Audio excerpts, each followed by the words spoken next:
days are cooler, nights are warmer, and I put the blame on you. Time moves slow, but my heart beats faster. When these eyes are looking right at you, you give me something to believe in, just what I needed. You're the closest. This whole skipping over Kamala thing, the black women are the backbone of the party. They are the most loyal voters of the Democratic Party, the people who vote the most per capita in the Democratic Party. They held down so many positions under Obama and Biden. To not think that there wouldn't be some sort of backlash to just usurp, just skipping right over her to whatever milquetoast white person they want to put in charge. That is a recipe for a loss, period. Because there's going to be a lot of people like, I can't go with y'all on this. But there's two things going on, Roderick. There's a sentiment of anti-Kamala feeling among people in the black community. Mm-hmm. There's the ADOS folk who don't think she's foundational black. They're black men that may look at her like she's not, like there's some friction there. And I'm gonna go 10 toes down and say Kamala Harris, if they're replacing Joe, it has to be her, period. Because that's how you set the table, period. That's it. She got you there, right? She got you there. Right. You put her on the ticket for a reason. So stop playing in our faces. And she's capable. She's more capable than Trump. So what are we doing? There's no unifying figure who is coming. You know what I'm saying? Like it's that Rick Pitino, Larry Bird's not walking through that door. No one's coming. We had those people in 2020, and everybody said no. Oh, Pete Buttigieg, too young and too naive. Right. Kamala Harris, she's too mean. You had Elizabeth Warren, she's shrill. Bernie just as old as them. Like everybody got some reason you just couldn't bear with it to vote for them. So Biden ends up winning. And that's just who we got to run with. No one's ever replaced an incumbent president during the middle of the campaign. It's 4 months left. This is it. We also have never had a convicted felon run for president. We've also never had a carnival barker as president. I mean, that's not true. All right, let me go back. let me reverse that. We've had carnival barkers before. I feel bad with that with Kamala, because to me she's the logical choice. Can we call her Vice President Harris? Can we do that at least on this show? Let me just do that. True. Let's put a handle on her name today. Yes. Let's do that. VP Harris, of course. I think but I know people who have had it out black and white, who have just from like day 2 been like, oh, she's an idiot, or she doesn't know what she's doing. Like this kind of like she has no clue. And I'm like, how do you even know she has, what do you know that she has no clue? But to be fair, when I hear stuff like that, it makes me worried that like, would she, you sort of look at somebody like Gavin Newsom as somebody who's because the vice presidency can be a sort of secondary position. Some of the governors can get more media attention than a second in command will, even though they are in a bigger position nationally. And I think, there is this weird, I mean, it's all sorts of things. It's misogyny, it's racism, but there is this weird, uncomfortable, like hate in some places for Kamala Harris. And it's not all just, like you said, it's not all just white people going like, she's radical. No. I don't like her.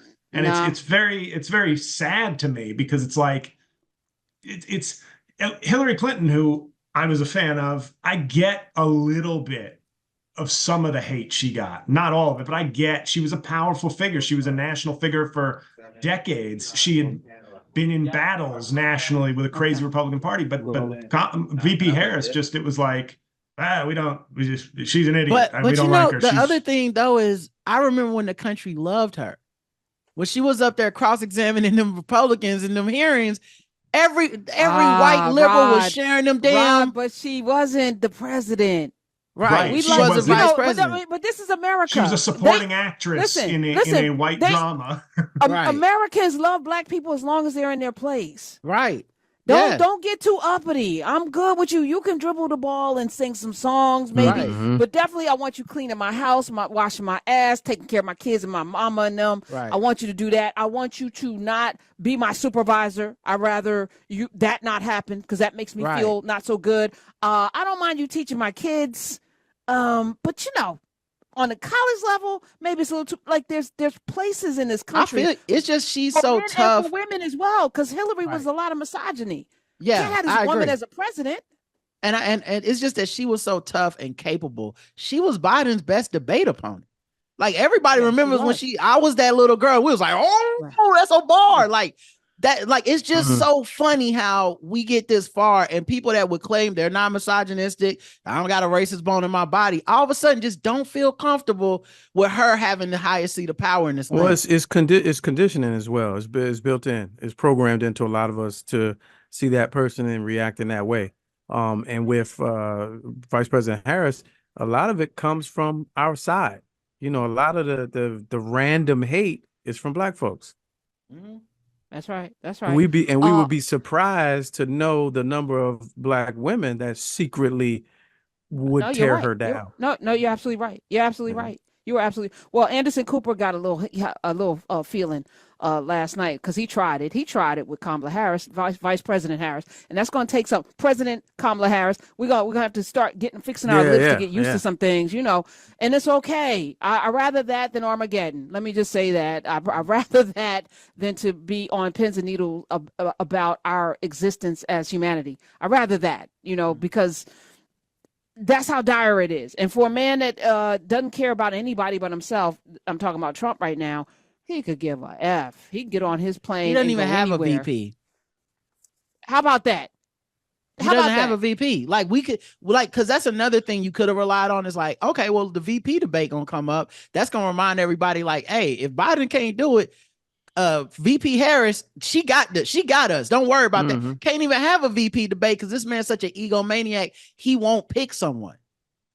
I love it. You're right. Roderick Morrow is here, Lamont King and JL Coven. Let's play the little bit of exchange between Anderson Cooper, who tried to challenge her last night after the debate. Play it, Smiz. He was a very different person on the stage 4 years ago when you debated him. That's certainly true, is it not? Anderson, the point has to be performance in terms of what a president does. A president who incites an insurrection against the Capitol. No, but I got the point that you're making about a 1.5 hour debate tonight.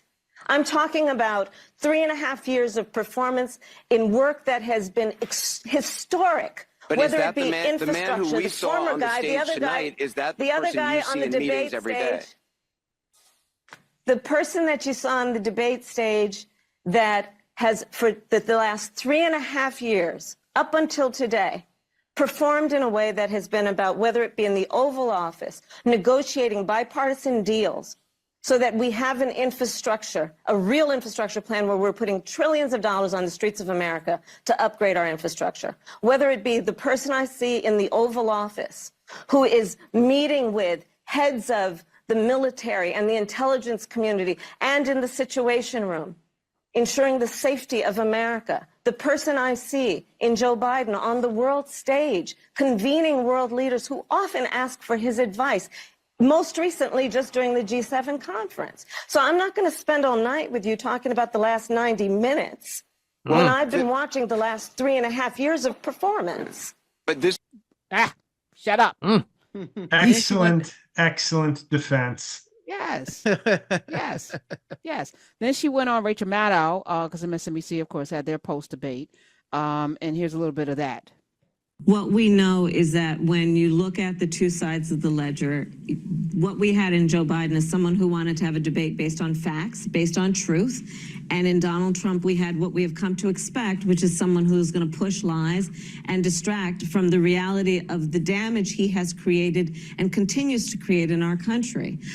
When I think about the significance of the substance of what is before us in November in 130 days, We are looking at a president in Joe Biden who has done historic work, whether it be on addressing the infrastructure issue in America. Donald Trump, remember, kept talking every week was going to be an infrastructure week. It never happened. It was Joe Biden that made it happen, so that over $1 trillion is hitting the streets of America to upgrade roads and bridges. You look at what Joe Biden has been able to accomplish in terms of delivering for the American people, whether it be the creation of 15 million new jobs, over 800,000 manufacturing jobs, bringing manufacturing back to the United States, what we have done to cap the cost of insulin at $35 a month, finally taking on Big Pharma and allowing Medicare to negotiate drug prices. These are the substantive issues. My days are cooler, nights are warmer, and I put the blame on you. Time moves slow, but my heart beats faster. When these eyes are looking right at you, right at you. You give me something to believe in, just what I needed. You're the closest.